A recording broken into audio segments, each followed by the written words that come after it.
I guess my question is how we get to the place, or what is your process to get to a place where you do submit?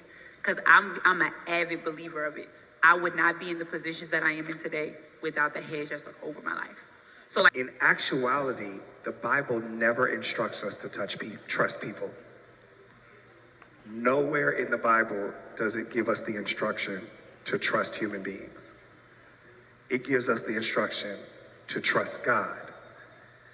Now, by my trust in God, I can put my faith in the human beings and lean and put some confidence and trust. I'm not saying that you don't.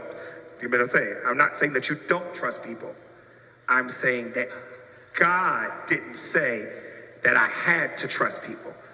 The reason why that is important for me is because a lot of the fear that people have about trusting people is because they've been hurt in that trust cycle before. They have tried to trust someone before and somebody has weaponized or hurt them or beat them or bruised them in that trust. And because they lifted that level of trust so high that it superseded God, then when the person does them wrong, it impacts your personal trust of everyone. Does that make sense what I'm saying? So in my opinion, how you get to a place where you can develop community for people is, number one, you have to trust that in every community you're in, God has you covered. He has to be first. You cannot go into it thinking, I have to trust this individual and that this is the only way I will get to my freedom. Because the minute they do something that is human, that you don't like, your trust in all people is broken. If I approach it first that I trust God, I don't know what Ross is going to do. I don't know what Ross is going to do with this information. I don't know what I believe and I have faith that Ross will be a good person with this. But I am entering into this relationship with you because God told me to, not because of you. And if Ross does let me down, then what? And if Ross does let me down, I understand that Ross is a human being, that he made a mistake, and it's easier to forgive him and lean into my trust of him again because I didn't trust him first to begin with. I trusted God. I trusted him. And if Ross acts a fool today, I'm protected because of God, not because of Ross. And I think that helps us lean into relationships because God put us in community because he told us to. That's why he told us to have a community, because he gave us the instruction to. So all of us in the room who think that I don't have to have a community and I can do this thing on my own because of people who hurt me, you are out of the will of God. Yeah.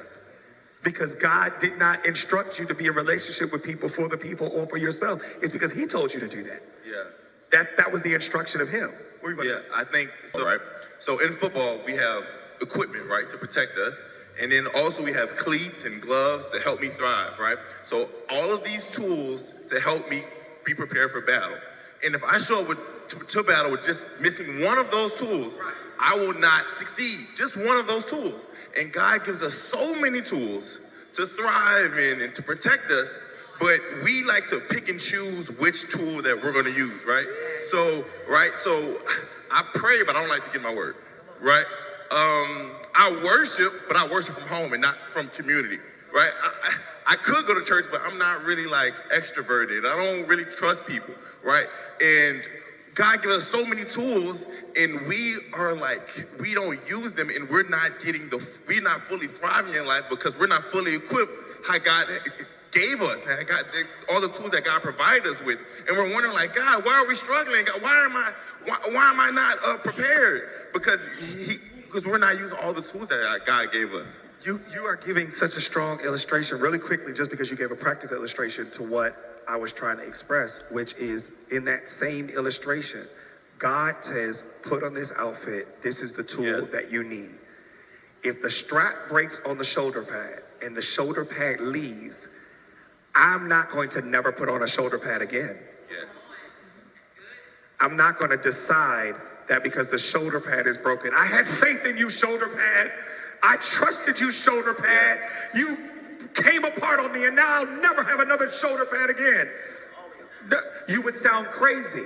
Because the people listening to you would literally be like, nah, just because that shoulder pad fell apart doesn't mean that God's instruction about the shoulder pad changed. It doesn't mean that you then get to decide that you get to go out on the field without it, because you're going to do more damage to yourself trying to go without it than you did just because it became faulty for a moment. You might have to get a new one. You may have to lean into your trust of God. Okay, give me a better insight on what I need to do on that. But I don't get to say I'm going to do without it, because my trust wasn't in just this shoulder pad. It was in the instruction about what the shoulder pad does for my life.